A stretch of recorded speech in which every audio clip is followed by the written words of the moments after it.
Hi, this is Julie. If the kind of conversations you're finding here on the podcast resonate with you, I'd love for you to join a growing community in the private Mother's Quest Facebook group. You'll get more personal reflections from me, invitations to our free weekly Epic Life check-ins, and the opportunity to meet some amazing like-minded mothers on a quest. Visit mothersquest.com/community to join.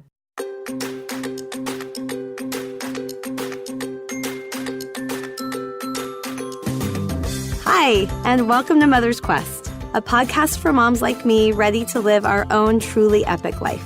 I'm Julie Neal, a life and leadership coach, community builder, writer, and mom to two high-energy boys who challenge me to grow into my best self. I'll be right there. Where was I? In the months leading up to a big milestone birthday, I decided it was time to stop sidelining my dreams and realize that I'm the hero of my own journey. I knew I didn't want to do it alone, so I created this podcast to learn from other moms on their own quest, so their words of wisdom and lessons learned could help light the way for mine. I created this podcast for myself. Come along with me, and you'll find some treasures of your own. Hello, and welcome to episode number 39 of the Mother's Quest podcast with a special guest who I seemed destined to know and who I'll have the pleasure of meeting in person when we both speak at the upcoming Gaia Women Lead Conference in May, Alethea Fitzpatrick. The immigrant daughter of immigrant parents from Hong Kong, Alethea was born in London and grew up in a predominantly white community in the south of England. Today, she lives in Brooklyn, where she moved after university with her husband and her two boys, currently aged 9 and 6.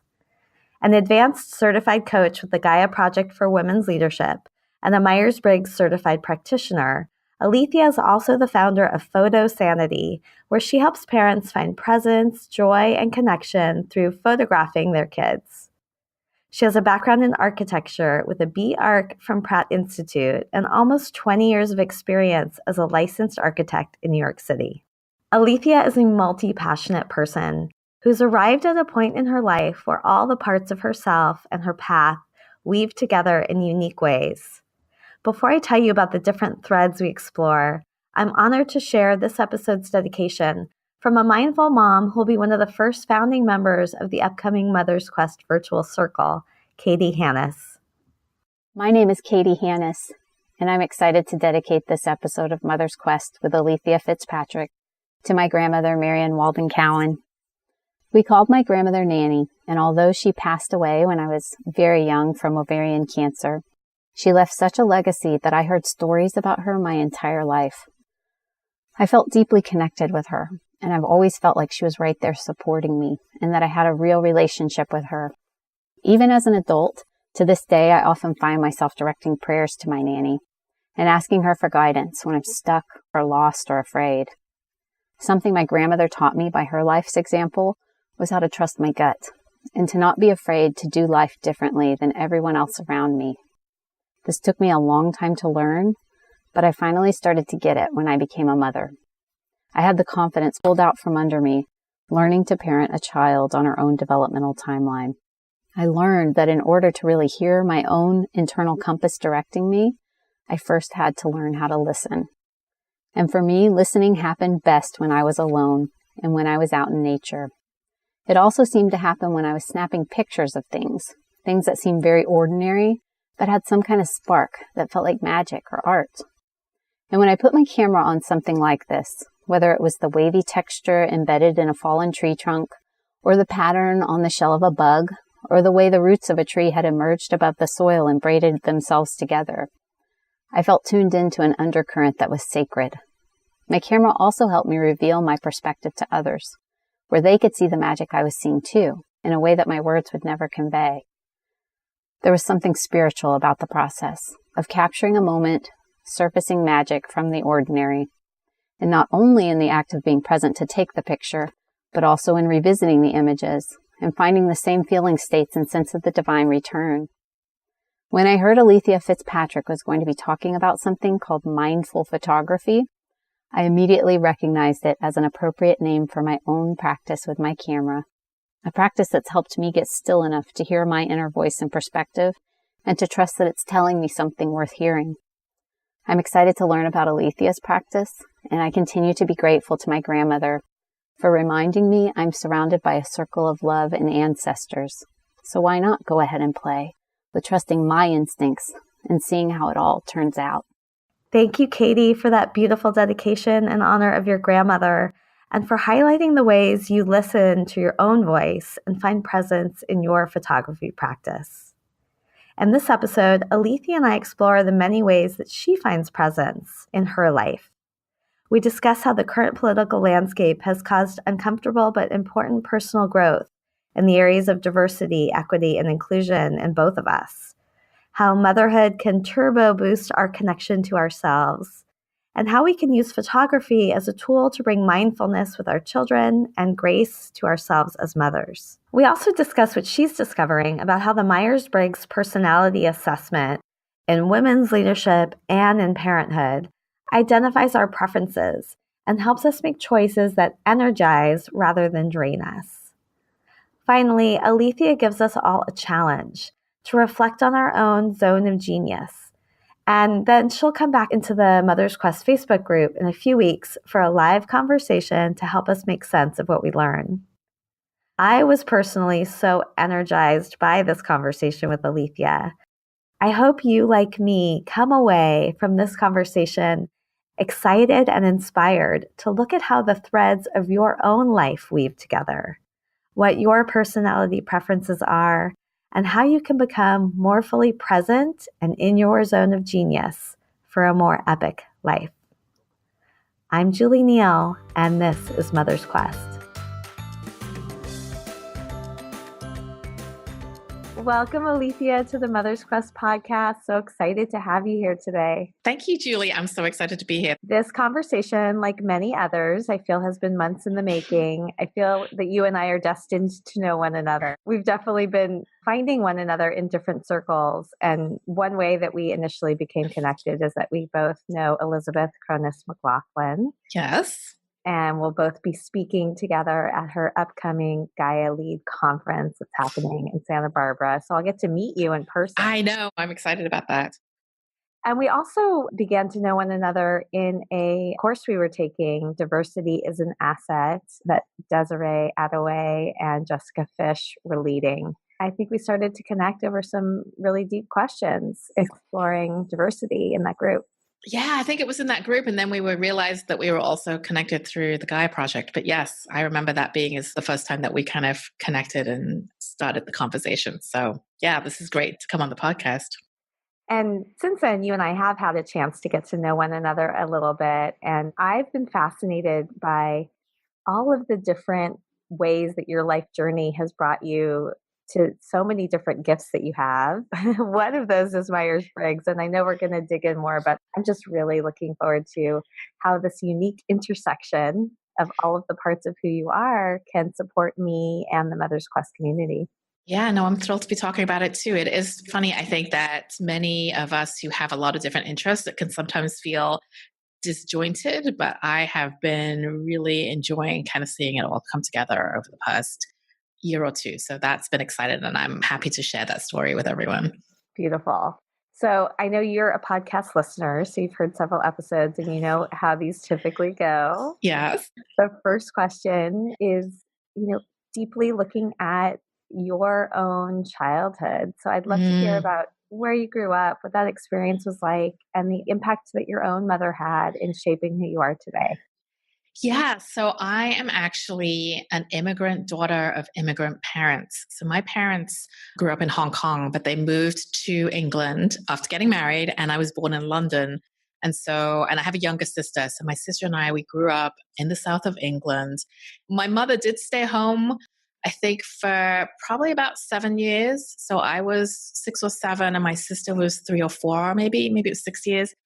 When she went back to grad school and got sort of the equivalent to an MBA, but she got a master's in operations. And then she went to work in London, in the big city. And it was about an hour commute in and out of the city. And so we grew up with sort of non-gender, my parents didn't follow typical gender norms in terms of roles and responsibilities. And, this was back in the 70s. I guess I'm dating myself. This is back in the 70s and 80s where a lot of my friends' moms were stay-at-home moms, which, no judgment at all there.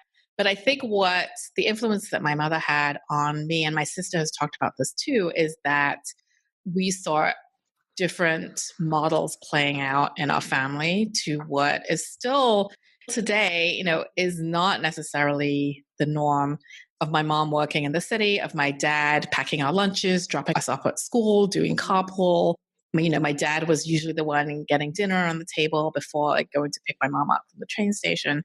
And, my mom was the one with this sort of corporate career. And so to me, that was just really normal. That was just completely doable and almost kind of just an expectation. So I realized that has had a big impact on me professionally in terms of what I can do, what I can achieve, the roles that I can have.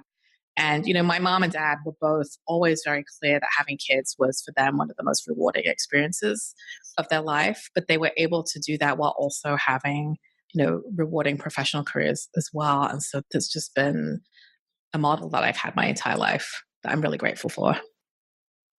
I love the image of your dad packing the lunches. And I'm curious how those gender roles show up in your own family with your partnership with your husband. Well, my husband is the one that packs the lunches. We divide. It's funny, I've never really thought about that. I think that's coincidental, but maybe not. Like, I didn't just assume that I was the one that needed to pack the lunches. And, my husband and I, we both work, and we have had a lot of ongoing conversations about how we split responsibilities in the household. And I think that what we've come up with is probably, I don't really know how explicitly my parents discuss this, but he and I have had discussions where it's not necessarily that you have to divide every single thing 50-50, but it's a little bit more about, well, which task do you hate the least? And like, he hates packing lunches a little. He actually kind of enjoys packing lunches, I think. And I really don't. And so, there are other things that I do. Like, I'm still sort of the more typical mom in terms of the play dates and the birthday parties and making sure that, we've bought a gift for the birthday party and replied. And there are certainly some areas where we do fall more stereotypically, where it works for us, and there are other areas that don't. My husband also does most of the cooking. And again, it's really just to do with what he enjoys and what I enjoy or don't enjoy in this particular case as well. But, I do. So he does all the cooking. I do all the dishes. And I think he prefers that and I prefer that. So it's kind of allowed us, I think, to figure out what works for us, not necessarily what is typical as far as gender stereotypes or what we were used to growing up either. Yeah, so interesting. The other thing I'm curious about before we move forward is to hear a little bit about what it was like for you to grow up as an immigrant in London. Yeah, so I didn't even grow up. So I was born in London, but we very quickly moved out of London. And so I grew up in Sussex, which is in the south of England. And there were very, very few non-white families, non-white kids. And, I think that I was very aware of that growing up, but at the same time, as a kid, that was the only thing I knew. So it was sort of like I was aware that I was different, but I wasn't necessarily aware of how that might have impacted me. So, we had what I would describe as a very happy childhood, and with a lot of different privileges. We got to travel, we got to go to good schools, got a great education, all those things. Quite honestly, that my parents, I think, moved to England in order to be able to provide for their kids. So there were huge benefits, but I am also kind of now processing a little bit, what does that mean to be the only non-white kid in a school full of white kids?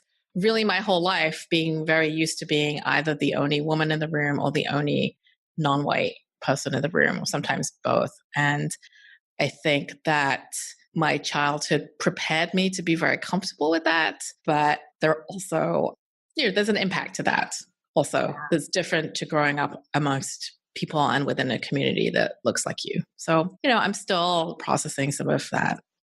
Well, I hope that as we move into this conversation, there'll be some space to explore that a little bit more. And obviously, I have some curiosity too about what the course that we took together, Diversity is an Asset, opened for you in terms of that exploration.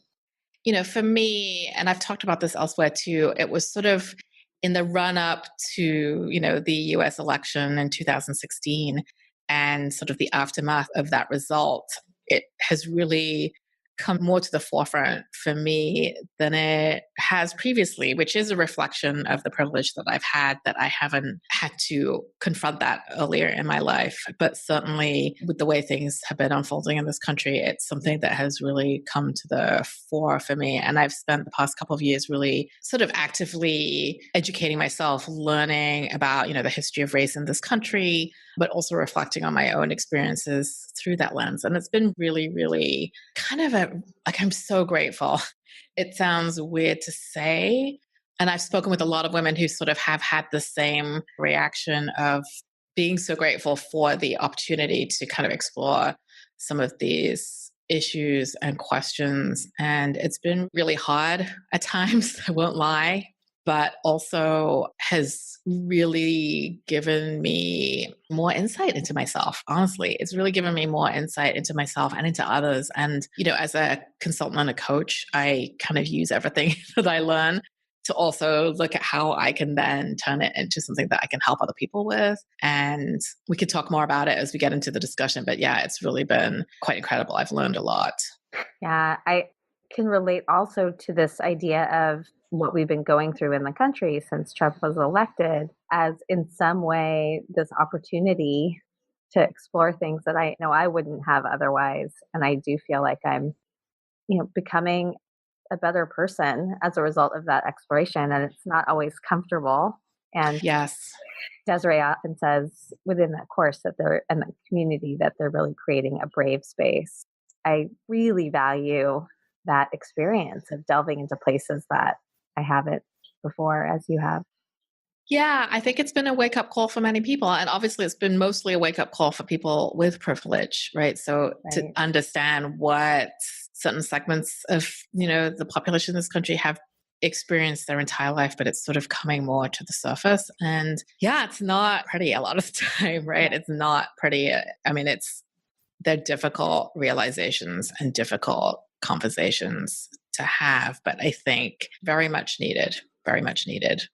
Well, I want to move into talking about your epic life and digging into the epic guideposts and how they show up for you.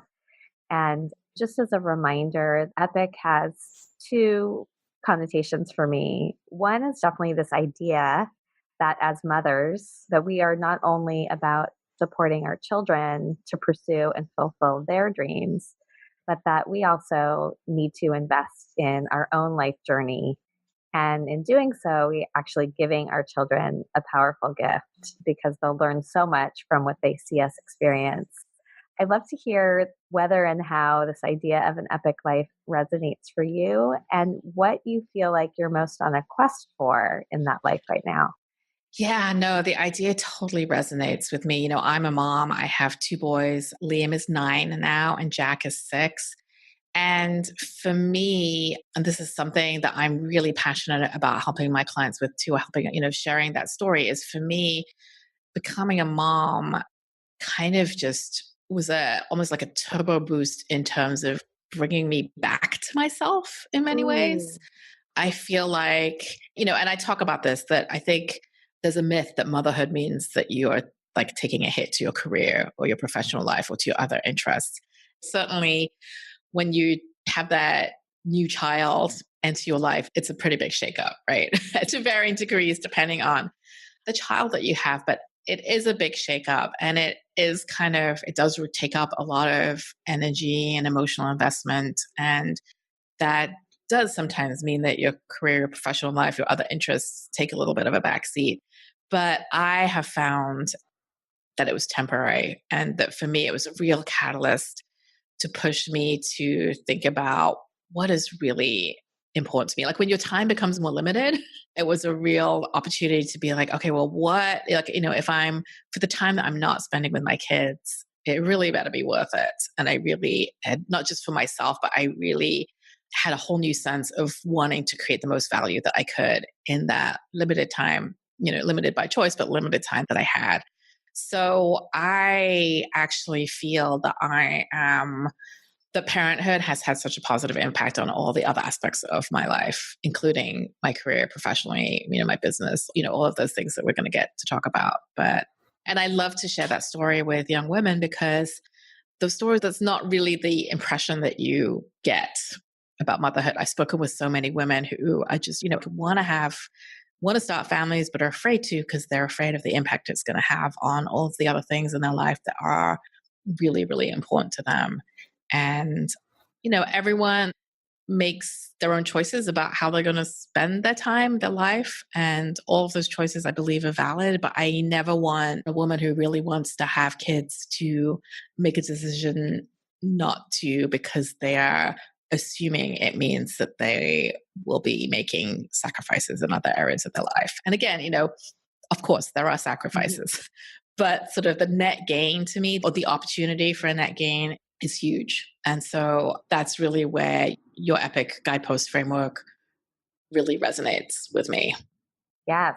So, well, first of all, I have to say that just this idea of motherhood being a turbo boost, bringing you back to yourself, I love and really identify with that too. And in fact, I think for me, motherhood actually brought me to myself in some ways for the first time. Yes. In ways I never had before. Yes. And so you mentioned that these EPIC guideposts, I didn't say yet, but that also is an acronym for the things that I think in the years when we're raising our children will help us most to live a life that is about us pursuing our dreams, but also about us being present in all the other ways that matter, including with our children. So each letter represents something that I'm really on a quest for deepening. And I found in these conversations, so many other women are as well. I'd love for you to shine a light on how they're showing up in your life and what you've been learning along the way. Yes, sure. And I also want to hear what you notice you're most on the quest for in your life right now. Yeah. So just a little bit about kind of all the different parts and pieces of my background, because I think that will shed light what I'm on a quest for right now. So I am now a women's leadership and team development consultant and coach. So I'm an advanced certified coach with the Gaia Project for Women's Leadership. And I'm also a Myers-Briggs certified practitioner. But my background is actually in architecture. So I have a degree in architecture. I'm a licensed architect. And I have almost 20 years of experience practicing architecture here in New York City, mostly on workplace strategy and corporate headquarters projects. So there's that piece. When I first became a mom 9 years ago, I actually went on maternity leave for my job in architecture, and I decided not to go back because I really wanted to be able to be home with my kids more. So at that time, I did sort of make the assumption that I couldn't have the career that I wanted and be the mom that I wanted. And so I decided, well, I'm going to just step away from the career and be the mom that I want to be able to be home with my baby. But I also wanted to keep myself active professionally. So I started a family photography business because I picked up a camera, when I had my baby, and I had just gone through this amazing process of sort of falling in love with photography at the same time as I fell in love with my baby. And the funny thing is that my father is actually an amateur photographer. So I grew up with like a dark room in our bathroom, and he was a pretty serious hobbyist in terms of, entering competitions and winning awards with his photography. He never done it professionally. Oh. So it had not really occurred to me to do it professionally. But, entering sort of the mom world, I was like, oh, look, there are all these families that want their photos taken.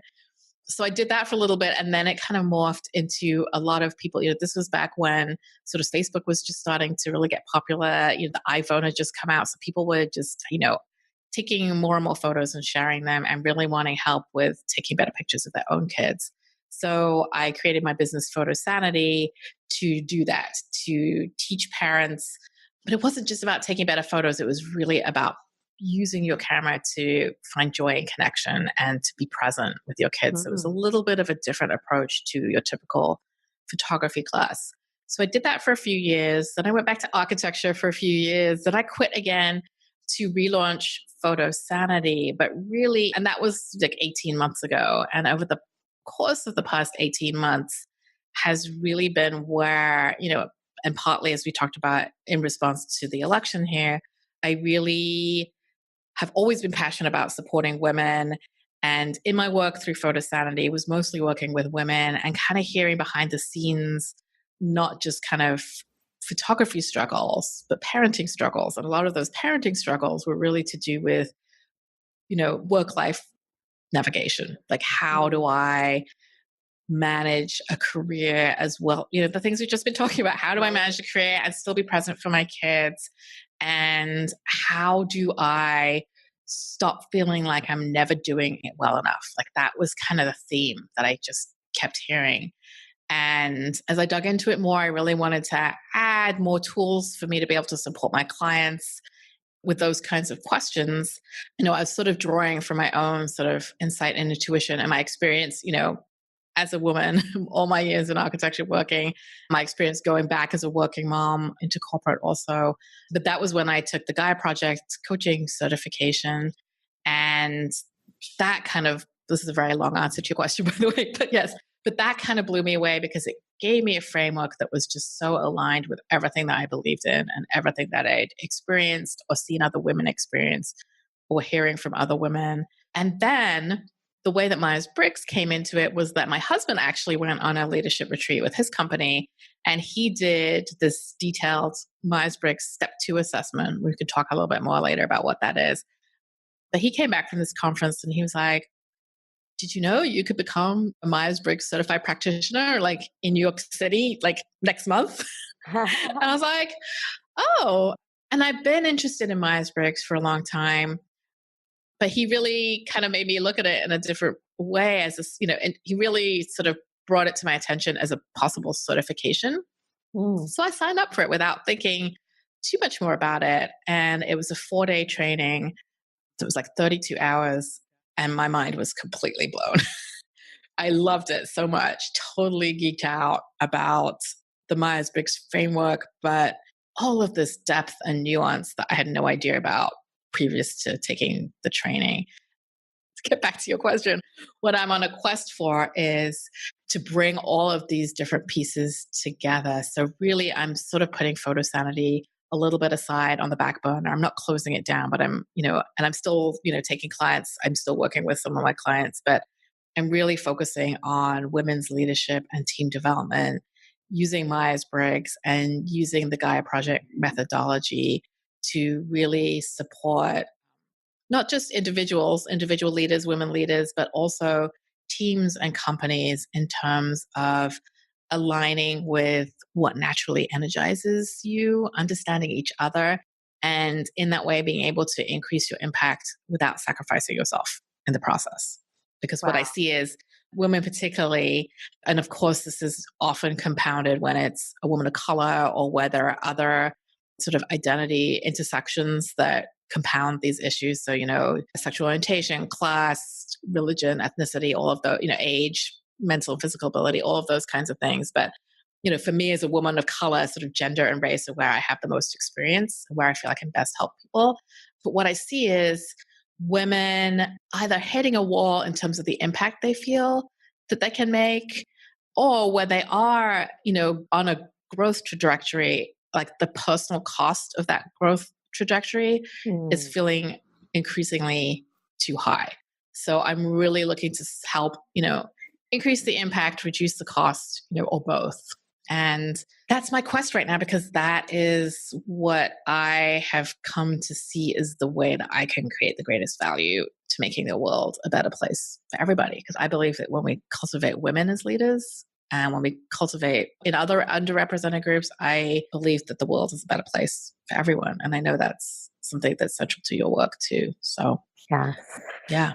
Wow. Well, there's so much there. I think you've spoken to how there are so many threads that you've been weaving through your life. And I love that what you're on a quest for is to pull them all together.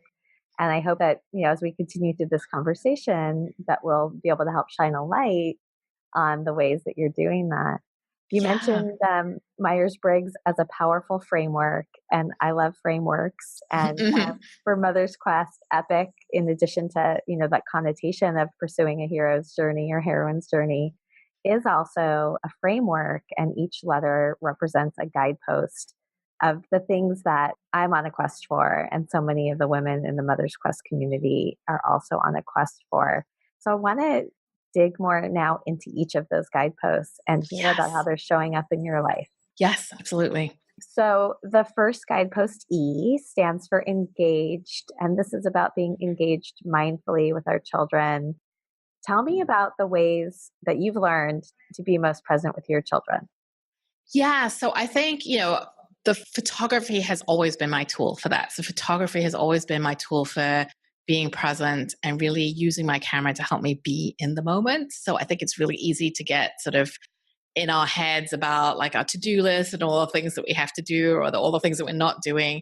And for me, and I think for so many people, the camera takes them out of the moment because they're thinking about the photo they want to create. Whereas I really use, and I really teach how you use your camera to really as a mindfulness tool. It's like a mindfulness tool for people who might have trouble like meditating, like hello me. Although I'm getting better at that. Like it's just more concrete for me as a way of just being present and really being in the moment with my kids. More recently, though, with the Myers-Briggs, I've really been enjoying kind of using that Myers-Briggs framework to kind of like check out my kids and kind of sort of be really curious about where they may lie within the Myers-Briggs framework. And, some pieces, I don't know how familiar your listeners are with Myers-Briggs, but, it's a personality assessment. So what it really is a reflection of your innate preferences. So, there's nature and there's nurture, and it's really about your nature, the preferences that you're born with. But what's helpful about that is it kind of tells you where you're going to naturally gain energy and not be drained. So we can all, many of us, especially high performers, can be very good at kind of flexing out of their preference, but it might be a little bit more draining. So your natural preferences are where you're going to be most energized or least drained. But it also kind of gives you a framework for looking at where, your family of origin or culture or society might have sort of, or your company culture that you work at or your profession, all of those things kind of, they have opinions about how we should be or the type of person that's most successful. So knowing our natural preferences can help us see where we've been sort of pushed either further in or further out of our preferences. And so with my kids, I'm really interested in, I think it's important. One of the things I've learned through Myers-Briggs is that what works for one personality type isn't necessarily going to work for another. So just because something works for me doesn't mean it's going to work for my kids. And it's given me a really great way of being able to be kind of open and present to who they are, separate to who I am. And for me, it's given me a really great way of just being like, oh, I wonder if that's because they, prefer intuition over sensing, or, you can't, with little kids, you can't necessarily tell, their personalities are still kind of manifesting themselves. But it's just been really fun to sort of notice and guess. And then, especially with Liam, who just turned 9, he's starting to develop more self-awareness. So I'm able to have conversations with him about it, which is just so cool. They just came out of 2 days of mock state tests where he had to do a lot of writing. And he was just like, it's like, he was just like bemoaning his fate. I said, this personality assessment thing that I've been learning about, some people actually prefer to talk more than write. And some people prefer to write more than talk. And I was like, what do you think you are? He's like, oh, definitely talk. I'm like, no kidding. But it was just really fun to be able to have that conversation with him and even just share some tips with him. I said, well, you know what? Like when you're trying to think about what to write, like maybe you could think about what you would say if you were talking and then write it down, which is like a trick I use for myself. And so he was like, okay, I'm going to, try that. So I have to follow up with him and see what the results of that experiment was. But it's just given me a really fun way and like different questions. It's given me a different way of looking at my kids and different questions to ask them. And it just kind of makes it fun. So that's one of the ways that I've really been enjoying engaging mindfully with my kids lately. I love both of those. And I'm looking forward to as we move through and you give us a challenge, to seeing how to grow my understanding of my children and connect with them in the same way that you were able to with your son in areas that are feeling challenging for them. I want to share one thing. It's so funny how like life works in synchronicity. It just so happens that right now, Jake and I, my 5-year-old, are in the middle of a photography challenge. Oh, that's right. I saw you had posted about that. Yeah, Yes. Karen Ward runs it. She does this in seasons. It's called My Curious Eyes. And I love how, each day we have a different thing we're looking for, like, color or shape, or today it's light. And I can really see how it has helped Jake and I be more mindful of our surroundings and find things to talk about and share in a different way. It's been really amazing. Yeah, that's great. I love doing that. Liam, we got him a camera, like a cheap Polaroid camera a couple of years ago. And we've had a lot of fun with that too. Just, giving them, I think it's a great way to also give our kids another way of developing their voice, right? Yeah. Because I think that the written word is so sort of prioritized in our culture. And there are all these other sort of means that people can communicate that can be really, really powerful as well. So I love that you're doing that with your son. Well, let's move to the next guidepost, P, which stands for passion and purpose. And this is all about making a difference beyond your family. You've started to talk about the ways in which you are on a quest for impact, but maybe you could give an example of, how that's showing up, maybe in something that's happened recently in your work. Yeah. So, one of the things that I learned about myself so as part of the Myers-Briggs training, we also do the step 2 assessment. And just quickly, the step 2 assessment. So the Myers-Briggs, there are 4 letters to your type. So I happen to be an ENFP. And the step 2 assessment actually breaks each of those letters down into 5 different facets. So within extroversion or introversion, there are 5 different facets. And you might have an overall preference for extroversion or introversion, but you might have the outer preference on some of those facets. And that additional level of information and nuance is really, really mind blowing. I love the moment in my sessions with my clients when I show them that, because they're like, like their eyes wide and they're like, oh, this explains it.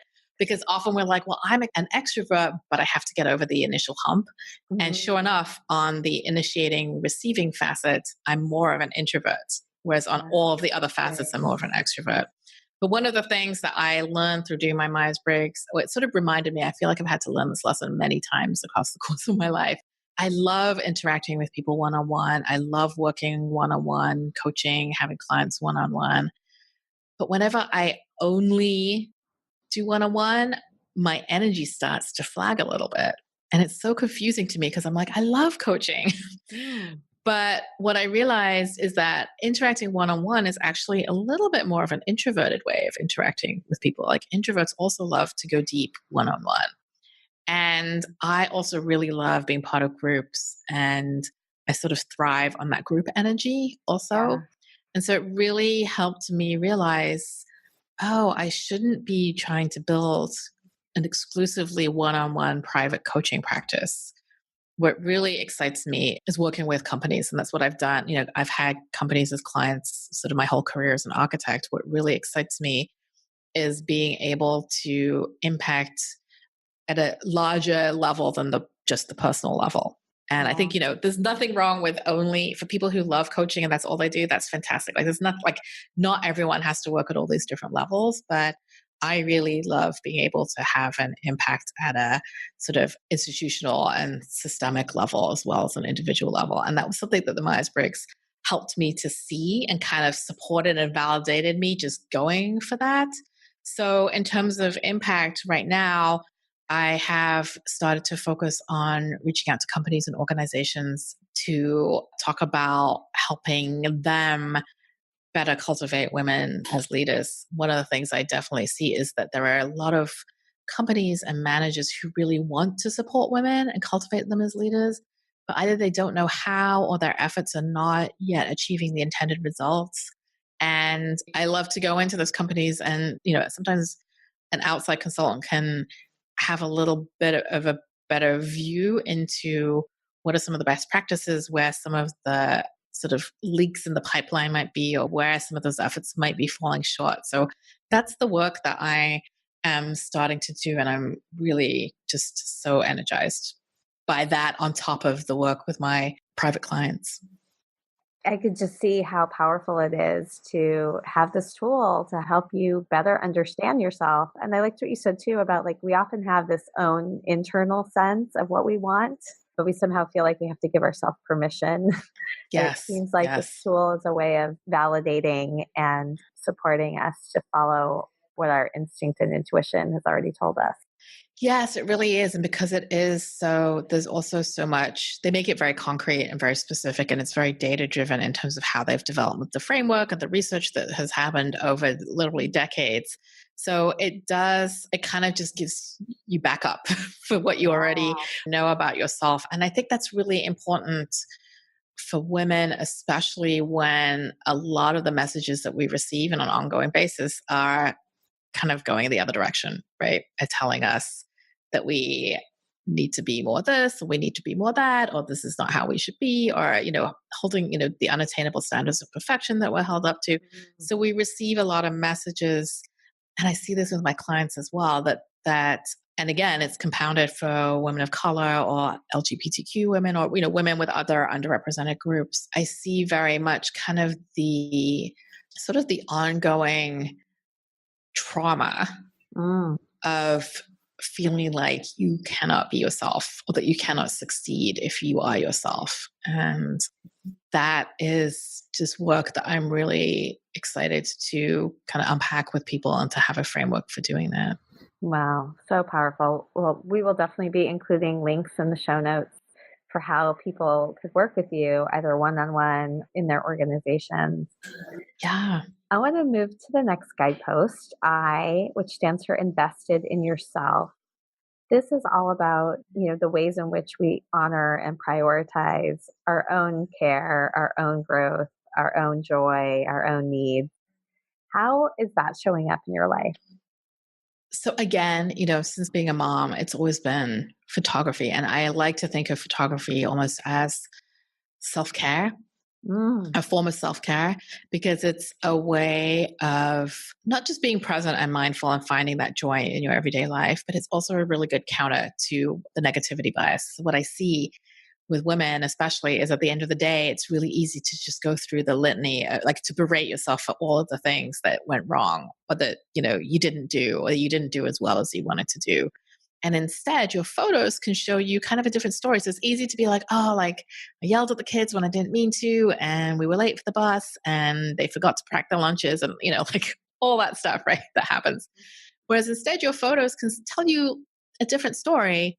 Yes, all those things happen, but look, like here were your kids like playing a game together happily, or here they were reading, or here was like, your little one cracking up over a joke. And it can kind of show you like a different story if you take the time to also look for those positive moments. So I always say it's not about negating the negative moments, but it's also about making sure you're also seeing the positive moments and being present to both and being present to all of those emotions. So that has just been like my lifeline, honestly, for a really long time. And then, again, more recently, adding in Myers-Briggs to that, Myers-Briggs has also been, literally an investment in myself, but also a sort of emotional investment in understanding myself better and seeing how I can align with what is naturally going to energize me rather than drain me. And there's that saying, like, we all have the same 24 hours in a day. But what if you could spend more of that time being energized instead of drained? It kind of really increases what you're able to accomplish. Like, things can literally take less time if you reframe them within the context of, your zone of genius and your natural preferences. So I have been really digging into that and enjoying all kinds of unexpected benefits from just understanding myself better through the Myers-Briggs work that I've been doing. What are some of the ways that you are bringing this into your daily practice, these things that are your lifeline? So with photography, for a long time, I've done a photo a day project. So every day I basically challenge myself to capture at least one moment that reflects what I most want to remember about that day. So that's something that, especially when my kids were younger, was something that was really a great kind of, really a daily gratitude journal. It's a different way of doing a daily gratitude journal. With the Myers-Briggs, I think that, and I've been thinking about this because I because I work with this on a regular basis with clients, is like every time I work with a client on it, it also kind of gives me insight. So I sort of benefit from it too. I've just really been, especially the extroversion introversion dichotomy has been really interesting to me, because it's not just about how social you are, and it's not just about whether being with people energizes you, but there's also this writing versus talking thing as well. And I've been really kind of understanding that although I have always loved to write, I really love to write when I'm writing what I want, when I want to.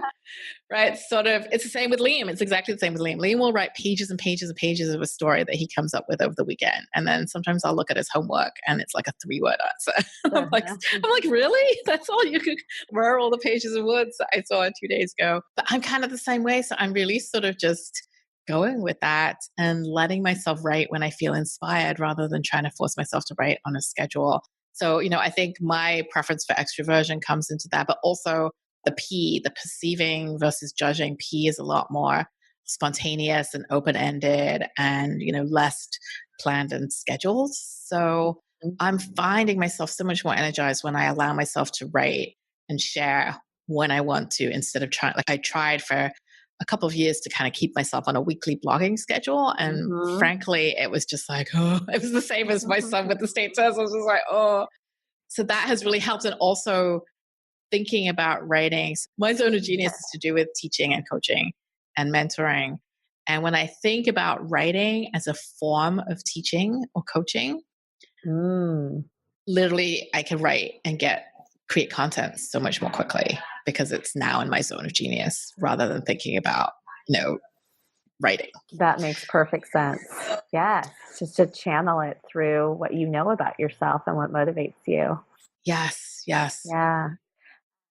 Before we move to the next guidepost, as you were talking, something that popped into my mind was a blog post I read from Catherine Nguyen. She runs the Mom Complex, and she's one of the first people I interviewed on the podcast. Oh, okay. And she's always like keeping it very real about being a mom. In fact, she has this incredible TED Talk that she did in spoken word about like the mask of motherhood and taking that mask off and revealing the parts that are also, not so pretty and perfect.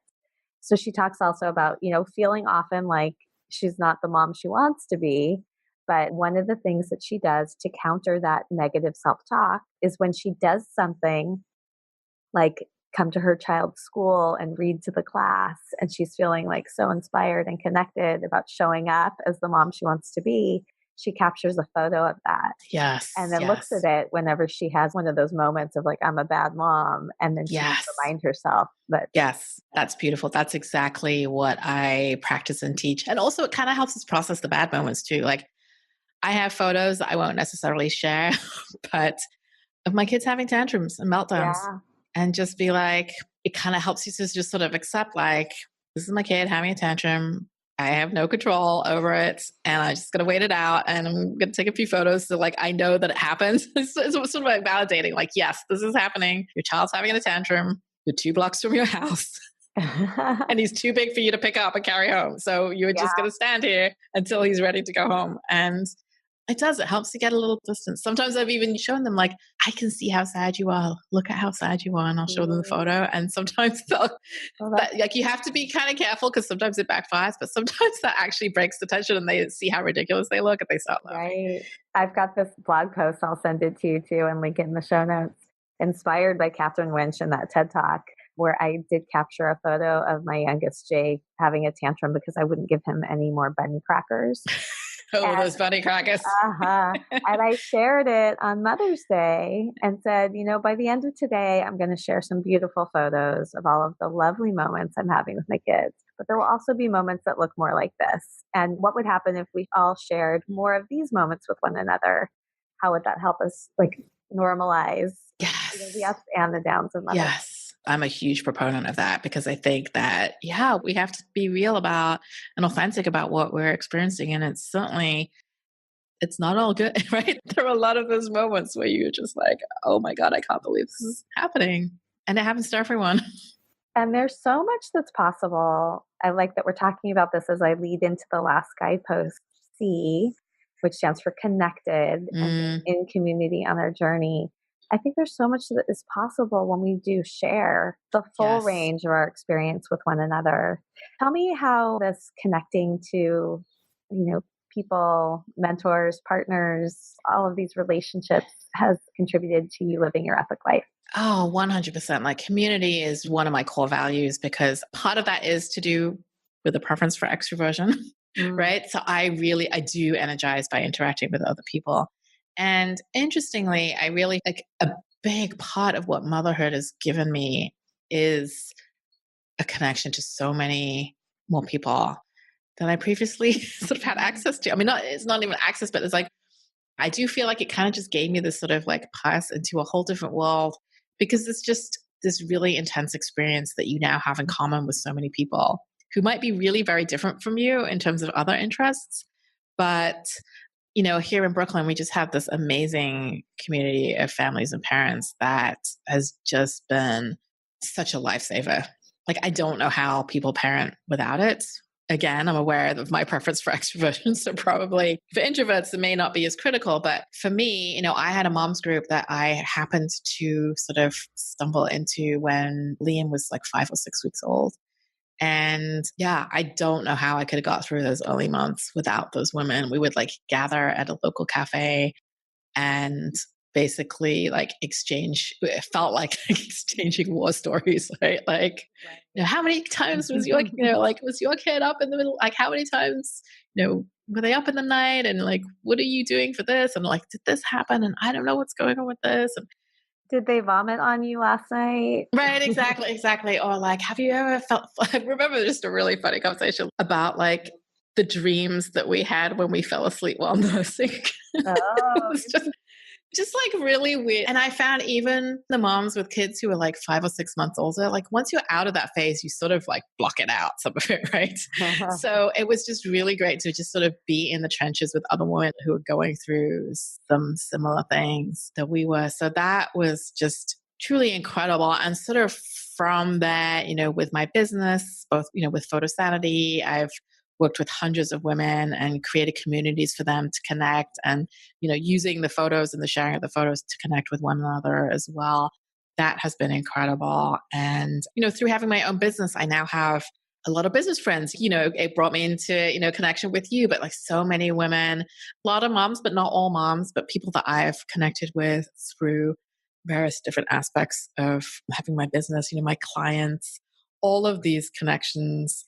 It just enriched my life so much. And I think also the various sort of diversity and inclusion, like diversity is an asset. I made some really great connections, including with you through that. But there are various other groups that I've been involved with. It's amazing to me. I'm so grateful. Like I'm making new friends, and in a way, I feel like I'm making more new friends now than I have my whole adult life since college. Yes, I feel like that too. One of the things that, because we're Facebook friends and I get to see your life unfolding as you share, I want to talk a little bit about this group that you've been going to where you're in conversation in person with people who are from, many different cultures and backgrounds. Can you share a little bit about what that has meant for building community?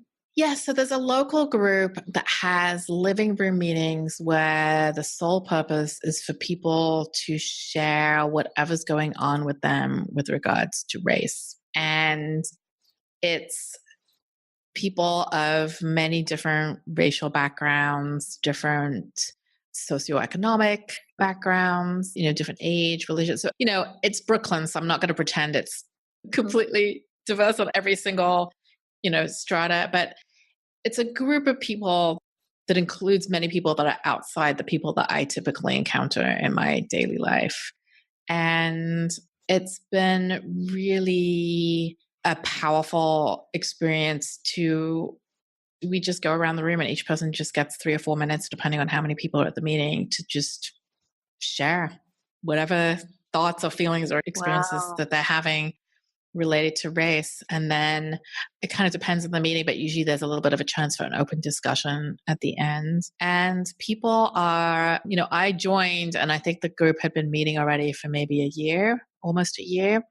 So I wasn't part of how that was created, but they've just done a really great job of kind of, like Desiree Adaway talks about, creating a brave space, it isn't always comfortable. I think it's actually pretty uncomfortable for most people for varying reasons at differing times during the meeting. I mean, I shouldn't speak for everyone, I'll speak for myself. It's a chance to be uncomfortable within sort of a facilitated environment. And it's a chance for me, I've done a lot of my speaking up about my experiences with race online, like on Facebook, and I have a Patreon now. And it's really different when you talk with people in person. Yeah. It's a different level of braveness. Right. And it's also more of a conversation because you get your 4 minutes and then you're sitting there listening to everyone else have their 4 minutes. And, Brene Brown, I heard her speak at Riverside Church a month or so ago, and she talked about we need to listen with the same passion that we want to be heard. And I think that's so important to listen. Like, that's one of the things I've learned also, is not just like in parallel with speaking up more. I've also learned to just listen and to listen to perspectives that are different to mine, sometimes very opposing perspectives, and to just be able to accept that as someone's perspective. I may not agree, but it's really a very powerful, almost mindfulness practice also, but it's a really powerful experience to just really listen to someone and just accept that as their belief. So that part of it with the opposing beliefs has more been online for me, but in this group, it's certainly differing perspectives. And it's also kind of good practice speaking up on things that, I think especially as women, right, we're taught not to upset people. We're taught to people please, to keep everyone happy. And so it's just been really good practice for me to speak from my experience and to say things about what I've experienced that may make other people uncomfortable, and to kind of get okay with that. It's been really an incredible learning experience. For anybody that may live near you, would you share who organizes that and what it's called? Yeah, it's part of I think the bigger group is called Get Organized BK, and there's a racial justice BK group within it. And they do organizing, like they have alternate meetings. I think there's an organizing meeting and then there's this living room meeting. Yeah. And then the other group that I've been part of that doesn't meet as regularly, I think we've had 2 different events called Inclusive Conversations. And it's been a similar idea in terms of bringing people together to sort of connect over difference. But there have been 2 amazing events, and I've actually created a lot of relationships that I really value out of that too. So there's some really great stuff that's been going on that I've been able to participate in. Fantastic. I think Laura, who runs part of the organization for Inclusive Conversations, contributed to the Women Podcasters in Solidarity initiative. That's right. Yes. There were 2 great events. They do some in San Francisco as well, I believe. Oh, really? They have Racial Justice BK has a regular monthly meeting. Inclusive Conversations, it's more sort of different events that they organize at different times. But yeah, both are really great groups. So we'll make sure to link to both of those. Yes. Well, we are getting towards the end of our time now. And before we close out with acknowledgments and takeaways, this is an opportunity for you to give me and any of the members of the community who want to say yes as well, a challenge based on some of the themes we've been discussing. So I would love to challenge you to think a little bit more about what your zone of genius might be. It's a really, for those who are interested in Myers-Briggs, it's a really great kind of way of opening up the conversation to then go into Myers-Briggs in a way that could be very helpful and applicable. So I do this with all my clients in their sessions. I talk about it during my talks and workshops as well. So your zone of genius it comes from the book, The Big Leap by Kay Hendricks. And so people can look that up. I also have a blog post, I think, that I could give you the link to, Julie, to share that goes into a little bit more detail. But really your zone of genius is where you create the most value, and it's sort of unique, highest value that you create with the least amount of effort or time. So it's the work that you might do where it's sometimes people call it refer to it as being in the zone or being in flow. So it's work that you do that feels really easy, but a lot of value comes from it, both for yourself and for others. And it might be something that you can do and you blink and, 3 hours has passed. Or it might be kind of those aha moments where you have a big flash of inspiration and create a huge amount of value in a really short amount of time. And often it's quite specific in terms of what's going on in that moment or during that work, but it might be able to apply across a lot of different areas in your life. I mean, one of the things that I love to work with women with kids on is, how can you find synchronicities between the work you do as a mom and the work that you do professionally or outside parenting? And because when you find those synchronicities, you can then sort of gain leverage instead of sort of pitting, work and life against one another to really kind of team them up. And so your zone of genius is one area you can do that. As I mentioned earlier, for me, it's sort of that teaching, coaching, mentoring process of being able to help someone create a vision for what they want and then to be able to take them through the steps of implementing it. And I've realized, that's what I spent my whole career as an architect doing with my clients. It's what I did as a photographer. It's what I did as a photography coach. It's what I do as a mom with my kids.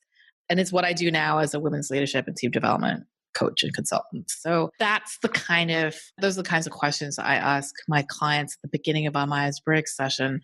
And then when we go into Myers-Briggs, what we sort of unearth through that framework is kind of a lot of supporting material for that zone of genius. Sometimes I could literally find the zone of genius like written in the report or some of the summaries with regards to personality type. But the Myers-Briggs framework can then help you see, just validate what your zone of genius is, but give you kind of a different understanding or a deeper understanding of it and how you could be in it more.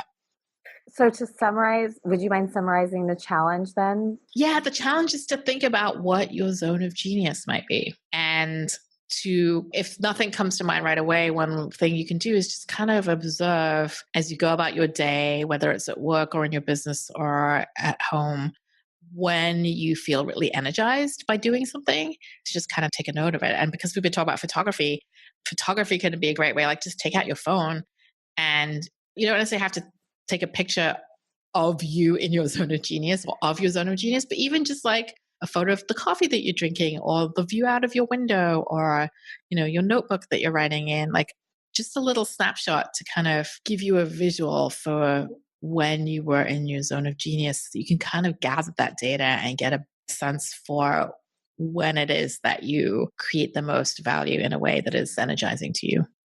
I love that connection between reflecting on this, but then also just capturing a moment. I talk a lot about epic snapshot moments, like these moments that you just want to bottle up because you feel like, oh, this is everything I've been after in my life. Yes. So yeah, I completely say yes to this challenge. I love this idea of paying attention to focusing on when are the moments when I feel like I'm in my zone of genius, capturing some kind of a snapshot that will help remind me of that. And then I think I'm also going to share this in some way. I may not use zone of genius, but in some way, this concept with my children, because I've been having such a great experience with Jake, encouraging them to capture some snapshot moments too in their own lives. Yeah. And to think about, because I've had that conversation with Liam where it's not just what you're good at. Because we had a funny conversation where he said, I really love art, but I'm not very good at it. I'm good at writing. I forget what it's called, like the short form response questions, but it's really boring. And it was like, what, like that self-awareness is so, like, he's just starting to have those moments. Yeah. And I thought that's so great. And I think that often we encourage our kids to pursue what they're good at without thinking about if it's really what energizes them. And so it's a really great thing to think about and to talk about with your kids as well. So it's both the moments when we feel like we are, in a flow and really making a difference in our unique impact, but in a way that energizes us. Yes. Because I think the trap is, for those of us that are good at a lot of different things, we end up doing things that we're good at, but that are draining or that we don't enjoy. Yeah. And so it's really about looking at what feeds you. Like, you want to create value for others, but you want it to feed you as well, because then you could create more value. Like, that's how you can create the most value.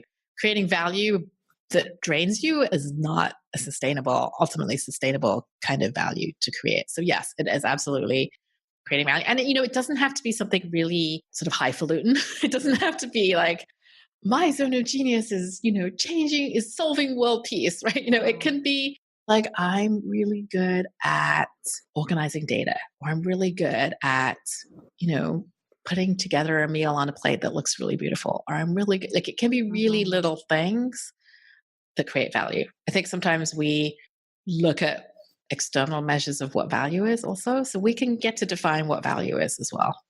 I love it. Well, I'm really excited about this challenge, and I'm also looking forward to being able to connect back with you about this. So, you offered to come into the Mother's Quest Facebook group. We could do it a week after this episode comes out, and Yes. we'll do a Facebook Live, and I'll report back and Yes. share some insight. And then other members of the community who have questions about any of what you shared, Myers-Briggs, this particular challenge, they can also be part of that and ask questions. Yeah, I'm absolutely happy to have you report back and we can kind of brainstorm a little bit and look at how your Myers-Briggs type might support your zone of genius. And I'm happy to do that with anyone who wants to jump on the call and participate in that too. Fantastic. And then we can decide, depending on the interest, maybe you and I can organize a circle together or some kind of experience where we can all do that Myers-Briggs work with you and learn from one Yes, another. that would be fantastic. I'd love to do that. So it's time to end. This has been such an energizing conversation. I want to reflect back a few of the things I'm taking away and then give you an opportunity to do the same. Mm-hmm. I wrote down that crystallization of this idea that motherhood, photography, and deepening our understanding of ourselves are all turbo boosts for living an epic life. I love it. Yes, yes. The second thing is just this value around thinking about not only what we're good at, but what really energizes us. And also thinking about that for our children and being able to make choices in our lives based on that knowledge. And Yes. then the last is just this appreciation for how the experiences and like all the different threads of our life can really be integrated into something so powerful. And I'm appreciating how that's happening for you in your life right now and how that's uniquely happening in my life right now. So thank you for all of that. Those are great takeaways. What about you? I think what I really appreciate about our conversation is how you've kind of given me the space, but also encouraged me to talk about all of these different pieces. So, we've talked about diversity and inclusion and race, and we've talked about Myers-Briggs, and we've talked about parenting, and we've talked about photography. And, I'm honestly still figuring out how all of those pieces come together. I don't always have the opportunity to talk about all of them at once, particularly the photography piece, but it's actually been really nice to be able to just kind of in a very natural way bring photography sort of into the fold with all of the other things that I've been so focused on recently. Photography has been in my life, and I've talked about it so much for so long. I've sort of been really focused on, the women's leadership and Myers-Briggs and race. But I really loved being able to see how, those other pieces, the photography, the parenting, all come into it as well. And you've just been a wonderful person to talk with about that. And I so appreciate your interest in all of those different things. Thank you for being so open. And, occasionally I have done this where in the moment what comes to me is a challenge to offer to the person who I'm in conversation with. And I wonder, as a coach, you can accept, deny, or make a counter offer. But I wonder, in that time between when we release the episode and when we come together for the Facebook Live, if you would be willing to explore how to bring back this love and appreciation for photography into some more of the parts of the work you're doing now. Yeah, challenge accepted. Yeah, I think I spent some time last year sort of trying to weave them together, sort of before I had the Myers-Briggs piece. So I spent sort of time trying to talk about photography and women's leadership. And I sort of hit a wall at that time, but I think you're right. I'm ready, like with all of these sort of new pieces, I'm sort of ready to look at that again. And I'm really excited that you're interested in that. So thank you. Yes, challenge accepted. So we will both reflect on, that growth and how we're moving through our challenges together. Yes. When we connect next in the Facebook group. That would be fantastic. Well, thank you, Alethea. I'm so grateful that our paths are continuing to cross in so many different ways, and look forward to meeting you in person at the conference and having this conversation in the group after the podcast. So many great places for connection. Yes, definitely. I'm so grateful that we've connected too. Thank you so much. Have a great afternoon. Thanks. You too.